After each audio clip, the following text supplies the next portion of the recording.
Mind Architect Lab. Practical Philosophy and Psychology. Welcome back to the deep dive. Our mission today is, well, it feels particularly urgent right now. It really does. We're going beyond the sort of surface level political headlines, the back and forth. We want to dive into the core architecture of human security. Mm-hmm. And not in the way people might usually think of security. Exactly. We're not talking defense budgets or global conflicts today. We're looking at something much more fundamental. The hidden, often invisible foundations supporting the most basic human necessity. Food security. Yeah, the absolute bedrock. And we're starting this deep dive with a really visceral, kind of painful reality, something that's being starkly exposed by the ongoing threat of a U.S. government shutdown. Which hangs over everything. It does. And the point is, this isn't just some high-level budget fight in D.C. It's not just politics. It's a profound, immediate crisis unfolding in kitchens, right across the country. Putting immense, almost unbearable pressure on support systems that were already, well, pretty strained. Strained is a good word. And listen, the human cost captured in our source material, it really brings it home. There's this one anecdote. It's haunting. I know the one you mean. Right now, there's a mother of 8 children, 8 kids, in Cincinnati, and she's rationing her own food, making herself eat only 1 meal a day. Just one? And she said, and this line it sticks with you. I feel guilty eating a meal. I don't want to take food away from them. Wow. That single sentence, it just encapsulates the psychological and physical terror of what happens when these systems fail, or even just threaten to fail. Yeah. The threat or the actual halt of federal funding. Yeah. It doesn't just cut off a line item on a spreadsheet. It cuts off hope. It cuts off basic sustenance. We're talking about nearly 42 million Americans. 42 million. Who rely on SNAP, that's the Supplemental Nutrition Assistance Program, and WIC, the Special Supplemental Nutrition Program for women, infants, and children. And maybe for listeners who don't interact with these programs every day, it's worth just quickly saying what they do. Absolutely crucial. So SNAP basically provides food purchasing power for low-income families. It's often the absolute backbone of food security for millions. Yeah. And WIC, that's specifically targeted. Pregnant women, new mothers, infants, young children. It provides tailored, nutritious food packages. Really vital stuff. Vital. So when those benefits stop, or even when the threat of them stopping just hangs there. Right. The anxiety kicks in immediately, that fear of an emptying fridge. It forces these immediate, impossible choices. Do I pay for food or rent or medicine or gas to get to work? It's brutal. And the sources we looked at show the shockwave. It doesn't just hit families you might expect. Those may be in long-term poverty. No, it's broader than that. Yeah, the materials highlight that even essential government employees, people like military families, Coast Guard personnel, TSA agents, folks who were forced to work without pay during past shutdowns. Yeah, required to work, unpaid. They end up resorting to local food banks just to get through the month. That tells you something profound about the system's reach and its vulnerability. It really does. So this whole event, this shutdown crisis, it really acts like a massive stress test, doesn't it? Exactly. It exposes what one of our sources call, and I like this phrase, the hidden architecture of our own security. Hidden because we usually take it for granted. We do. We operate daily based on these systems of profound trust. We trust our paycheck will land on Friday. We trust the grocery store shelves will be full tomorrow. We trust the institutions we rely on will just be there. And mostly they are. Until they're not. Until they're not. And what we're seeing now is what happens when that trust is revealed to be maybe a bit of an illusion, built on foundations that are actually quite fragile. And that's the core of what we want to unpack today, right? Yeah. When that floor just disappears from under you, what actually holds us together in the chaos? And, maybe more importantly, what allows us to rebuild afterward. Yeah. But not just rebuild stronger. Yes. Stronger. So we're going to use some powerful language today, maybe even provocative, drawing from 2 really key thinkers. Right. First, the philosopher Nassim Nicholas Taleb. He gives us this incredibly precise vocabulary for risk, for vulnerability, for fragility itself. And second, the psychiatrist Viktor Frankl, Holocaust survivor. He gives us the language of purpose, of endurance, of meaning in the face of suffering. And using their insights, we're aiming to chart a path. A necessary path, I think. From the immediate painful reality of fragility all the way to the ultimate goal, maybe an aspirational goal of what Taleb calls antifragility. Okay, so let's start at the beginning. Let's unpack this architecture of failure first. Part 1, the architecture of fragility. Taleb's crystal glass. Right. So to really grasp the scale of this crisis, we need to be super precise about what makes something vulnerable. Taleb spent years, really, refining this definition of fragile. It's not just weak, is it? No, that's the key distinction. He emphasizes the fragile isn't merely weak or easily broken. It's something that is actively harmed by disorder, by volatility, by unexpected shocks. It dislikes randomness. And he has that great analogy, the crystal glass. The perfect analogy. It's beautiful, right? Exquisite. It thrives when everything is calm, predictable, tucked safely away in the cupboard. But then A single unexpected impact, a jolt, a shock, and it shatters completely. It gains absolutely nothing from that stress. In fact, it's destroyed by it. Okay, so applying that, what the shutdown crisis reveals then isn't necessarily that there are millions of inherently fragile people. Exactly. It's that millions of Americans have been placed in a structurally fragile situation. They've been unwittingly turned into the crystal glass by the system itself. So? Their daily survival, their ability to feed their babies, their kids. Yeah. It's been structurally organized, maybe unintentionally, maybe not, to depend on this complex, highly centralized, and as we're seeing, incredibly volatile political system. That structural dependency, that feels like the absolute key insight here. It is. We need to be really clear. SNAP and WIC, these are absolutely essential lifelines, no question. Absolutely. Life-saving programs. But the way they're set up, it makes them inherently susceptible to the whims of political fights, to congressional deadlock. That's right. And here's where the fragility is sort of engineered into the system. Yeah. These programs rely on continuous funding. But how do they get funded?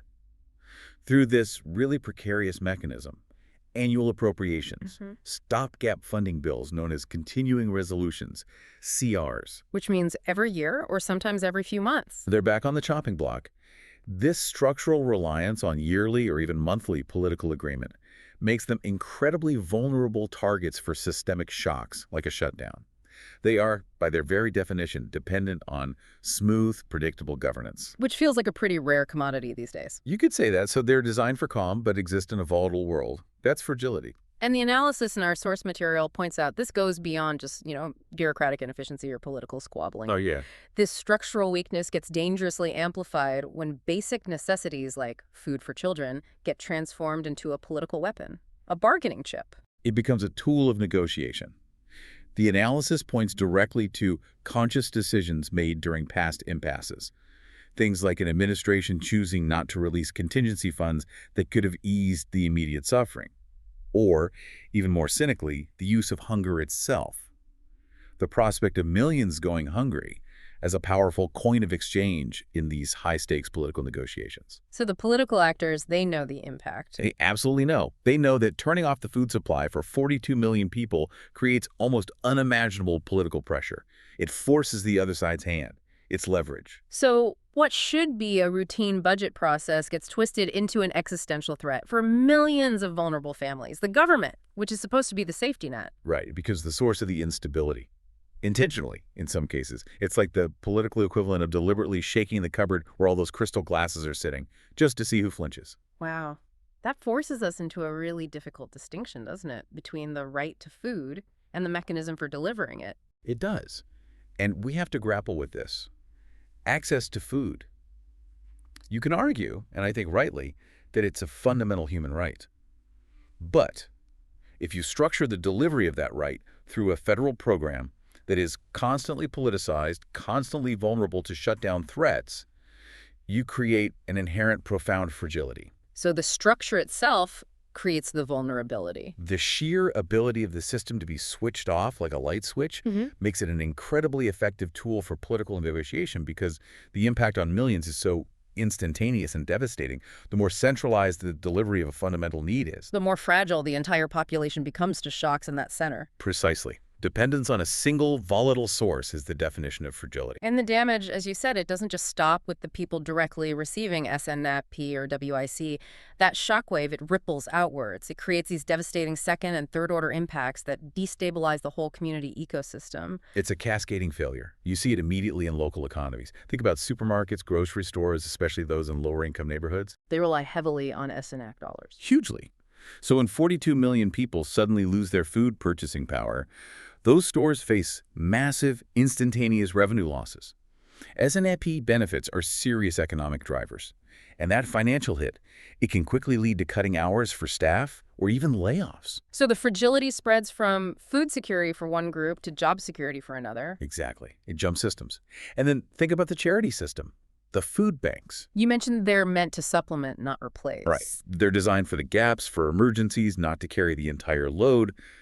But the minute the SNAP program stalls, or even just threatens to stall, the entire burden shifts onto them overnight. And can they handle it? Our sources are clear. No. Food banks were already operating near or even at maximum capacity before this kind of crisis hits. During past shutdowns, they faced explosive increases in demand, sometimes over 30%, practically overnight. 30% increase instantly. They are fundamentally, financially, logistically unequipped to replace a federal program as massive as SNAP. It's like asking a rowboat to do the job of an aircraft carrier. A charity infrastructure designed to help thousands is instantly pushed way past its breaking point when a system meant for millions collapses. So it shows the whole community, not just the direct beneficiaries, is actually caught in this state of structural fragility, dependent on that central system functioning smoothly. That's the takeaway. The fragility is systemic. Okay, so let's pivot that. That's a profound systemic insight. But let's bring it back to the listener. Someone listening right now might not rely on SNAP or WIC directly. What does this lesson about external structural fragility mean for our personal security, our own lives? Well, the shutdown crisis acts like a powerful mirror, doesn't it? It forces us, or it should force us, to look inward, to examine our own crystal glass dependencies. What do you mean by that in a personal sense? How many of us have built our lives, our sense of security, on a single centralized source of stability? Assuming, just like we assume the government will function, that the shock will never come to us, we often define fragility too narrowly, just thinking about, say, physical health. So give me an example. Financially. Financially, sure, it's maybe relying on a single paycheck, but it's deeper than that. It could be reliance on a single industry for that paycheck, or a single geographic location for that job. What if that industry gets automated or outsourced? What if that town's main employer leaves? Suddenly, your whole financial life, which felt stable, reveals itself as structurally fragile. Okay. What about beyond finances? Intellectually, relying on a single skill set, especially in today's world. If that skill becomes obsolete due to technology, your entire professional identity could be fragile to that technological shock. Socially, too.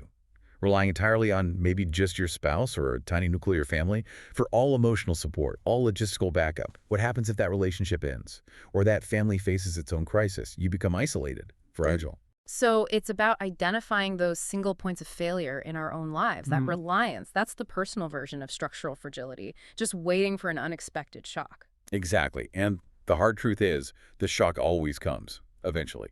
It might not be a government shutdown for you. It might be a layoff, a sudden illness, a market crash, a relationship breakdown, a natural disaster. The source of the shock might differ, but the exposure of fragility, that feels the same. The fragile thing, whether it's a federal program or your personal financial plan, cannot survive volatility unharmed. Okay. So when that shock hits, the system, whether it's personal or social, it immediately snaps into defense mode. Right. And that brings us to the immediate instinctive response, what we're calling part 2, resilience and its limits, the zero-sum game. Resilience, it's that immediate, powerful, and let's be clear, absolutely necessary human response. It's heroic. It's what our sources call the silent heroism of survival. Silent heroism, I like that. It's that sheer courage just to endure, to be pressed, bent, stretched to the absolute limit, but somehow manage to return to your original shape, like a rubber band snapping back. And we see this resilience, this powerful, often heartbreaking resilience, everywhere in the source descriptions of the shutdown's impact. Absolutely. It's the husband you mentioned, taking on those grueling 16-hour shifts at the drywall factory, trying desperately to make up for the lost benefits. It's the parents facing those impossible choices, maybe having to leave the workforce entirely because Head Start, that vital federally funded early childhood program, suddenly closes its doors, pulling their child care safety net out from under them. No childcare means no work for many. Exactly. And then at the community level, this resilience is just massive. and inspiring in a way. You see organizations like Food Lifeline working around the clock, setting up pop-up pantries where they can, even at airports, trying to get food to essential federal workers who are required to show up for their jobs but aren't getting paid. That's incredible. It is. You see local leaders scrambling. Austin, Texas, the entire state of Utah, which immediately committed millions of its own dollars to try and prop up the overwhelmed food banks.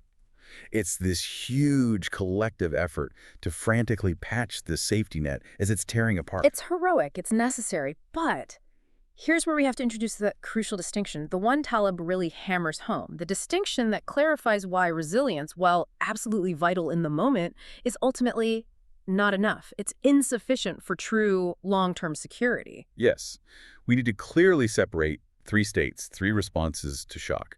You've got the fragile, harmed by shock, like the crystal blast. Then you got the robust, this resists shock. It's like a boulder in a storm. It doesn't change, it just endures. And then you have the resilient. This bends under pressure but snaps back to its original shape, like that rubber band. Okay, fragile, robust, resilient. Right. Robustness resists, but it's inert. It doesn't learn, doesn't adapt. Resilience bends and returns. Yeah. But here's the uncomfortable truth, the one our source material correctly identifies. Resilience ultimately is a zero-sum game. Zero sum. Why zero sum? Because the goal of resilience is simply to return to the status quo, to get back to that original shape. But what if the starting point, the original shape, was already a state of structural fragility? Like relying solely on SNFP before the shutdown? Exactly. Then you expend immense energy, emotional energy, physical energy, financial resources from the community, just struggling to get back to an inherently unsafe position. You survive the crisis, yes. You snap back, but you haven't actually grown. You haven't improved your fundamental position. You're still structurally vulnerable to the very next shock, which is inevitably coming down the line. So resilience teaches you how to endure, which is necessary, obviously, but it doesn't teach growth. It's like it's a perpetual state of defense. Yeah. Playing defense all the time. Focus entirely on not losing the game. Rather than transforming the situation so you can actually win a permanent advantage, win greater security, win independence. And that perpetual resilience mode, just constantly bracing for the next hit, it's got to be exhausting. Physically, psychologically. Utterly exhausting. It leads directly to burnout. Oh. Both for individuals and for the organizations trying to help. The sources note that these nonprofit organizations, the food banks, the community support groups, they were often already financially unstable before a crisis like the shutdown hits. Operating on shoestring budgets. Yeah, exactly. Then comes this sudden massive surge in demand. It pushes them past their financial breaking point, past their human breaking point, volunteers burning out, staff overwhelmed. This isn't just unsustainable in the short term. It threatens their actual capacity to serve the community in the long run. It might damage their ability to function effectively for years to come, long after this specific crisis passes. Okay, this leads to what feels like one of the most critical and maybe most uncomfortable insights from this whole deep dive. The idea that the very heroism of resilience, the community stepping up, the individuals enduring, can inadvertently act as a kind of hidden subsidy for the fragile system itself. This is a profound, deeply uncomfortable paradox. But it's crucial to understand. When vulnerable populations show immense courage, when dedicated community groups and nonprofits step into the breach and absorb the shock, they prevent a massive, visible, catastrophic societal collapse. Things bend, but they don't completely break apart in public view. Right. The lines at the food bank are terribly long, yes. The suffering is real, but maybe people aren't literally starving in the streets in large numbers. And this very success, this resilience, which we rightly celebrate as a community effort, ironically reduces the political pressure on the legislators, on the system architects, to actually fix the fundamental structural fragility that caused the crisis in the first place. Because the immediate crisis is being managed, however painfully. Exactly. Their resistance, their heroism in coping, it allows the broken, fragile system to limp along. The system's failure gets masked, or at least partially obscured, by their extraordinary efforts. The public narrative shifts, doesn't it? It shifts from, why did the system fail to provide for 42 million people, to, wow, isn't the community response amazing? Yeah, you celebrate the response, not fix the cause. And that celebration, while understandable, takes the heat off. It allows the politicians, the policymakers, to effectively punt the hard structural fix down the road. Until the next crisis hits, and the cycle repeats. The resilience becomes a shock absorber that protects the flawed system itself. And for the individual stuck in that cycle, constantly having to be resilient. It's a psychological catastrophe waiting to happen. We're not biologically designed to live permanently in fight or flight mode. The human cost of that constant anxiety, the impossible budgeting choices day after day, the chronic sleep deprivation, that's the kind of grinding stress that Viktor Frankl was observing, even in his much more extreme circumstances. Resilience, used constantly, just consumes the person. It wears them down. It doesn't ultimately strengthen them for the future. Okay, so if resilience helps with the how of immediate survival, how do I cope today? How do I get through this week? But it doesn't fix the underlying problem and it leads to burnout. What provides the sustained internal strength needed to keep going, to keep fighting for something better for the long haul? That's the critical transition. And that brings us to part 3, the fuel for endurance, meaning, or as you put it, Frankl's why. Exactly. We're shifting now from the immediate, almost reactive state of survival, resilience, to an internal proactive force, the psychological engine that allows for long-term endurance. And for this, we absolutely have to turn to Viktor Frankl, psychiatrist, neurologist, and crucially, a survivor of the Holocaust, Auschwitz, Dachau. His experience, it's the ultimate stress test on the human spirit, isn't it? Unimaginable. He was stripped of literally everything. His family murdered, his scientific work, his manuscript confiscated, his professional identity, his home, his freedom, his basic human dignity, all violently taken away. A total, brutal, systemic collapse imposed upon him and millions of others. And yet in that absolute pit of despair, He observed something profound. He noticed, as a psychiatrist observing his fellow prisoners, that the difference between those who managed to persevere, who somehow maintain their psychological grounding, their will to live, and those who gave up, who succumbed to despair. It wasn't primarily about physical strength or even intelligence. what was it then? It was an internal sense of purpose, a meaning, a reason to keep going. His fundamental discovery then, drawn from the absolute depths of human suffering, was that, quote, "He who has a why to live for can bear almost anyhow." That's the core of his logotherapy. Resilience helps you deal with the immediate, how do I find that extra shift at the factory? How do I stretch this food for another day? But be meaning. Meaning provides the sustained why. Why should I get up tomorrow and face this all over again? Why endure this suffering? Okay, let's apply that directly back to the Cincinnati mother we started with. Yeah. Or how? The daily reality of near starvation, the constant gnawing anxiety, the impossible math of trying to feed 8 kids on virtually nothing. It's genuinely unbearable. Just thinking about it is stressful. Absolutely. But her why is crystal clear. It's inescapable. It's the 8 faces of her children looking to her. So that purpose, that why, it doesn't magically make the hunger go away, right? Frankl wasn't saying that. No, not at all. Frankl was very clear. Suffering remains suffering. Pain is still pain. Purpose doesn't eliminate the hardship. But what it does, crucially, is transform the nature of that suffering. How does it transform it?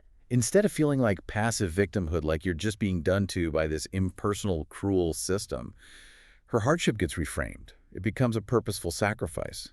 She isn't just passively enduring starvation. She is actively fighting for something essential, something greater than her own immediate comfort, her children's survival. And in doing that, she retains her agency, her dignity, her psychological strength, even in the face of overwhelming external pressure. She has a reason for the struggle. that really highlights the difference between, say, short-term resilience and the kind of sustained long-term action needed to fight systemic problems. It does. Resilience is like that short, instinctive burst of adrenaline when the fire alarm goes off. You react. Meaning, on the other hand, that deep connection to a larger purpose, maybe a sense of shared responsibility within a community, or solidarity with others facing the same struggle. That's the psychological fuel. That's what allows for sustained, intelligent, long-term action against chronic stress and systemic failure. It's the difference between sprinting and running a marathon. Exactly. Think about the food bank volunteer we mentioned. Why do they keep showing up? They might show up the first time out of resilient empathy, that immediate reaction to seeing need. Right. But they show up week after week, month after month, maybe for years, enduring the stress, the burnout potential, the often overwhelming demand. Right. Why? Because their work is connected to a deeper why. Yeah. A sense of community purpose, a conviction maybe that no child in their town should go hungry. That meaning provides the stamina. It allows them to overcome the exhaustion that pure reactive resilience would eventually succumb to. And this kind of crisis, the shutdown threat, it forces a kind of universal introspection, doesn't it? Regardless of your income bracket or whether you rely on S&P. It really should.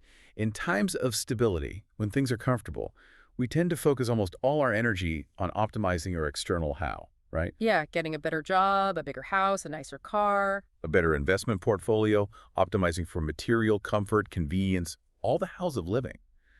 But we often neglect, sometimes completely, the development of our internal why. What is it all for? And then the crisis hits. And then the fragile external world collapses, as it did, or threatened to, for millions relying on the continuity of the federal government. Yeah. And in that moment, only the internal why remains. If your external safety net is suddenly gone, you have to rely on your internal compass, your sense of purpose, to navigate the chaos. So this moment demands that we all really define what we're truly living for. What internal mission would pull us forward, even if all the external comforts were stripped away? That's the question Frankel forces us to ask. Meaning becomes the bridge between the chaotic volatility of the world and the possibility of organized, purposeful transformation.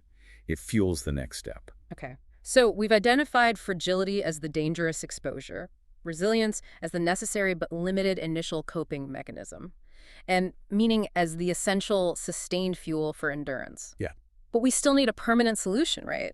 A way to ensure that the next time the system fails, because it probably will, we don't just snap back to the same unsafe starting point. Exactly. We need to aim higher than just survival. And that takes us finally to part 4, the ultimate goal, anti-fragility and transformation. Right. We have to return to Taleb here and find the true opposite of the fragile crystal glass. We established the robust just resists shock, stays the same. The resilience snaps back to where it was. But the true opposite of something that is harmed by chaos is something that actually benefits from it? Precisely. Something that doesn't just survive volatility, stress, disorder. It actively benefits from them. It gets stronger because it was stressed. And that is antifragility. That's antifragility. It's the property of systems, biological systems, social systems, even personal systems that thrive on randomness and shock.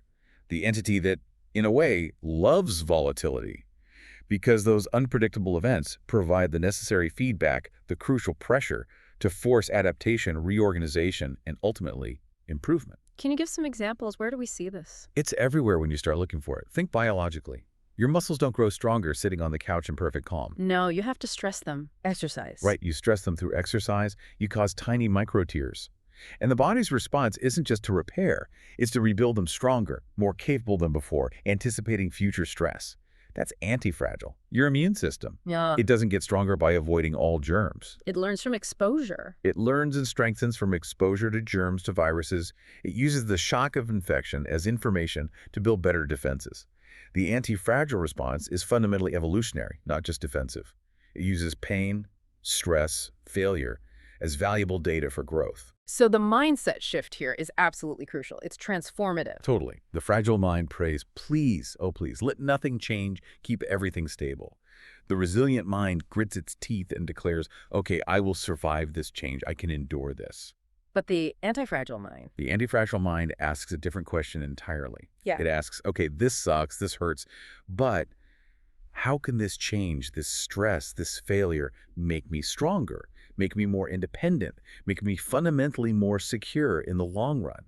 It's the active declaration. I refuse to be shattered by this. I will learn from it, and I will never again allow my fundamental survival to depend entirely on a centralized system or a single point of failure that I do not control. That's a powerful shift.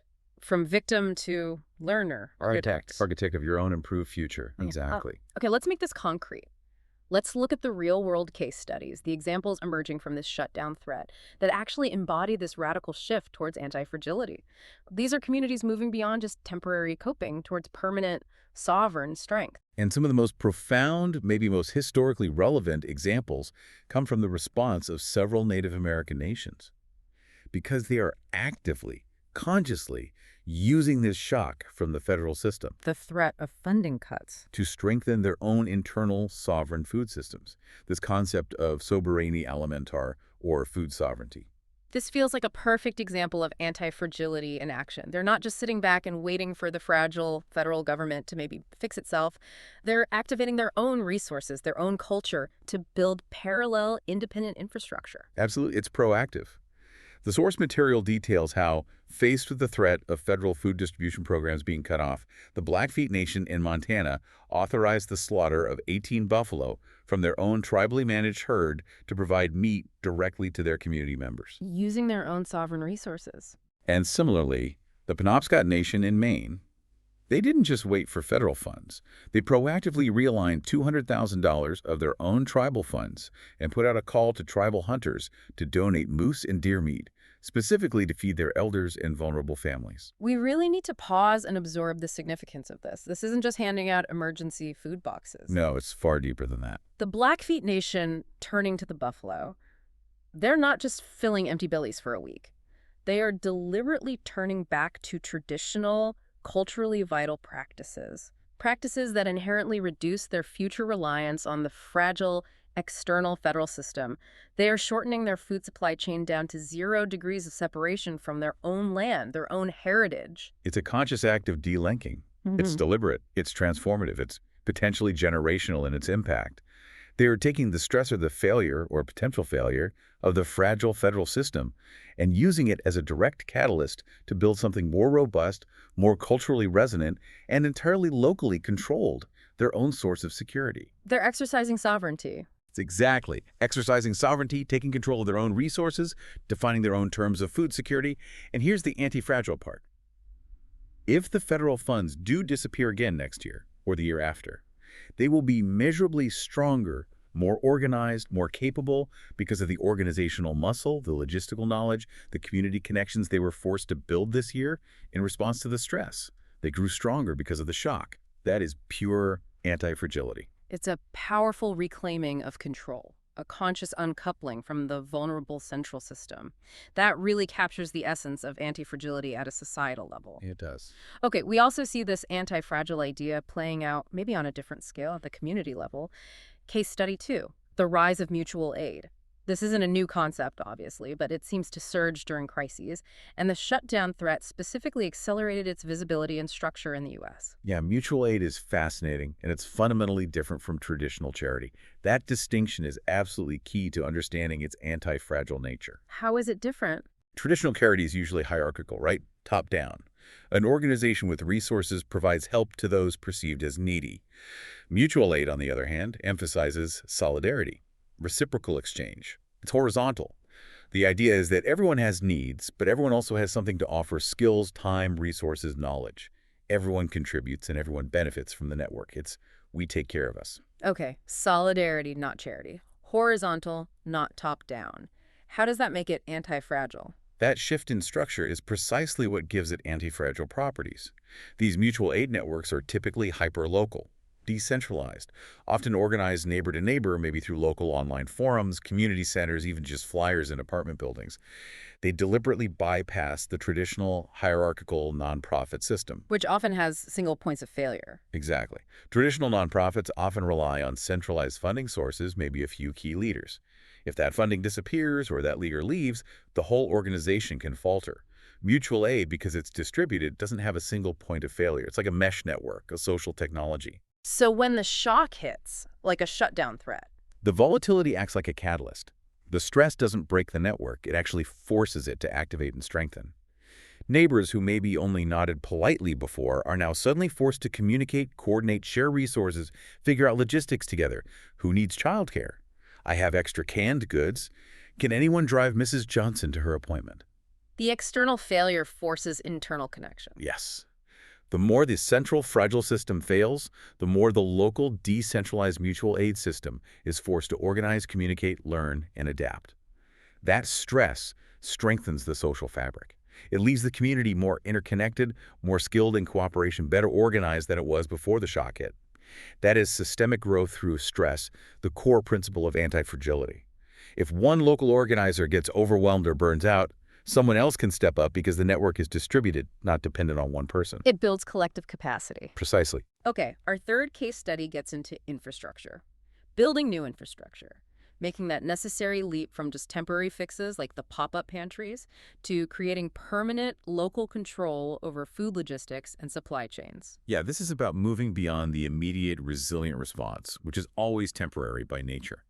The pop-up pantry is vital in the crisis, but it disappears when the immediate crisis fades.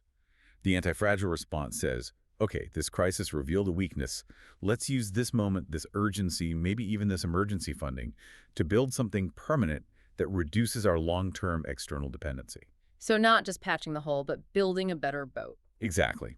It means moving past just emergency food distribution and establishing permanent community-controlled infrastructure. Things like community gardens becoming serious sources of local produce. Establishing democratically run food cooperatives that give members control over sourcing and pricing. Building local food processing centers, community kitchens, things that dramatically shorten the supply chains. Bringing the food system closer to home, literally.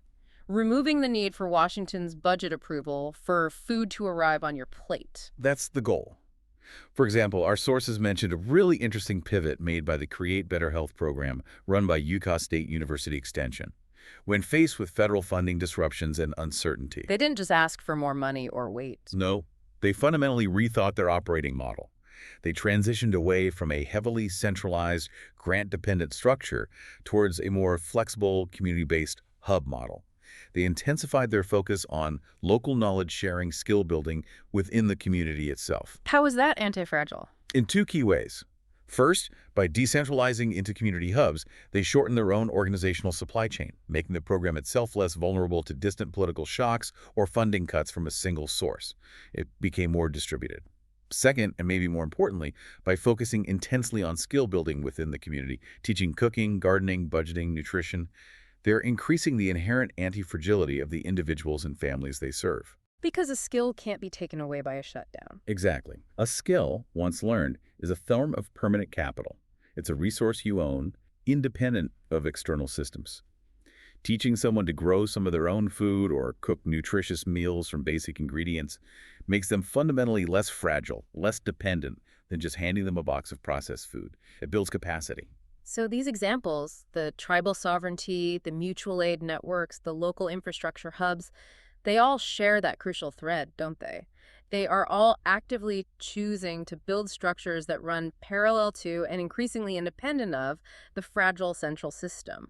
They're using the crisis not just to cope, but as a construction period. That's the perfect way to put it. A construction period forced by crisis. And that is the synthesis we need to draw out for everyone listening. The pain of the shock, the anxiety, the hardship caused by something like a government shutdown. It's immense, it's unjust, it shouldn't happen. But the lesson it teaches us, the inherent risk of over-centralization, the danger of outsourcing our basic security to systems we don't control, that lesson is vital. And if we can learn it. If we can internalize that wisdom, and more importantly, act on it in our own lives and communities, then the immense suffering won't have been entirely in vain. It can become a catalyst for genuine, positive transformation. Okay, let's bring this all together then. To make it really clear and actionable for the listener, let's synthesize the journey we've taken through the lens of these three distinct responses. You called it the matrix of response. This feels like a useful map for thinking about how we react to volatility, whether it's a big systemic shock or a personal crisis. Yeah, I think this framework helps clarify the three fundamentally different ways we can react when stress hits. It's about mindset, goals, and outcomes. Okay, lay it out for us. Start with fragility. Fragility. The defining mindset is, please, just let nothing change. Its primary goal is to maintain stability, predictability, the status quo at all costs. But because it's harmed by shock, its outcome when volatility does hit is inevitably being shattered, or at least severely harmed. And the real-world example. The family, relying exclusively on that single point of failure like SNF's benefits, with absolutely no alternative resources, no backup plan, no independent skills to fall back on, they are totally exposed when that single source fails. Okay. Next, resilience. Resilience. Yeah. The defining mindset shifts to a declaration, I will survive this change. Its primary objective is endurance, to absorb the shock, bend under the pressure, and then return to the original shape. Bounce back. And the outcome. The outcome is survival, which is crucial, obviously, but you return to the initial, potentially unsafe position. The status quo is restored, fragility and all. The example here is the food bank heroically distributing emergency supplies during that temporary surge. They hold the line, they help people survive, but they don't fundamentally change the system's vulnerability for next time. Right. They get back to normal, which was the problem. Finally, antifragility. Antifragility. Here, the mindset is completely different. It's defined by that central probing question. Okay, this happened. How can this change, this stress, make me stronger, make me more independent? Its goal isn't just survival, it's transformation, it's learning, it's growth because of the stress. And the outcome? The outcome is a strengthened, improved, more capable, more sovereign system, whether that's an individual, a community, or an organization. And the powerful example we discussed is the Native American tribe taking the federal funding threat and using it to actively reinforce its own sovereign food programs, deliberately reducing future federal dependence and building permanent local capacity. They emerged from the crisis stronger and less vulnerable than they went in. Fragile shatters, resilient returns, antifragile transforms. That's the core progression. And that journey, that potential path from being exposed as fragile through the necessary phase of resilience towards the chosen goal of antifragility, that feels like the core lesson, the takeaway from this whole deep dive. The shutdown is like an involuntary, brutal stress test. It hurts like hell, but it illuminates the hidden weaknesses and, crucially, points towards the paths we must take to build something stronger in our communities and in our own lives. And there's one final piece to connect here. The synthesis that brings Frankel's wisdom about meaning together with Taleb's framework of fragility and antifragility. Which is? Meaning is the fuel for antifragility. Think about it. We don't undertake the hard, often unglamorous work of building stronger systems, diversifying our income streams, learning difficult new skills, spending weekends starting a community garden or a food co-op. We don't do that just for the sake of some abstract idea of strength or out of purely selfish gain. Why do we do it then? We do it to protect our why. We do it out of love, out of responsibility. The love a parent has for their child. That's the meaning. That's the meaning. And that meaning is what powers the anti-fragile impulse. The drive to create a more resilient food system or a more stable financial future so that your family's survival can never again be held hostage by some distant political game or a sudden market crash. It's the ultimate form of strength, really, born not from ego or greed, but from love, connection, and a deep sense of responsibility for those we care about. Meaning fuels the hard work of building antifragility. That connects it all beautifully. And we have to end by accepting a fundamental constant of existence, I think. The floor will disappear again. It's not if, but when. Exactly. Whether it's another government shutdown or the next pandemic or a regional economic collapse or a global climate event or just a sudden, unexpected personal crisis. Volatility isn't the exception. It's the norm. The pain we're witnessing now, the fragility that's been so brutally exposed, it's terrible, but it's not the end of the story. It's the beginning of the next chapter. It has to be. The beginning of the next necessary chapter of adaptation and growth, if we choose to see it that way. Okay, so here's the final question then, the one this deep dive really poses. A challenge maybe to you, the listener, based on the hard-won, brutal wisdom gleaned from this moment of systemic failure. The question isn't simply, how will you survive the next inevitable shock? That's the resilience question. Important, but not enough. The deeper, more transformative question, the anti-fragile question, is this.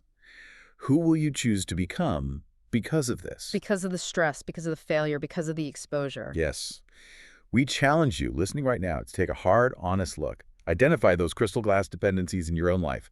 Right now, are they financial, professional, social, emotional? Where are your single points of failure? And then start the difficult but absolutely essential work of building anti-fragility. What does that look like practically? It means investing time and energy in skills that compound, skills that can't be easily outsourced or automated.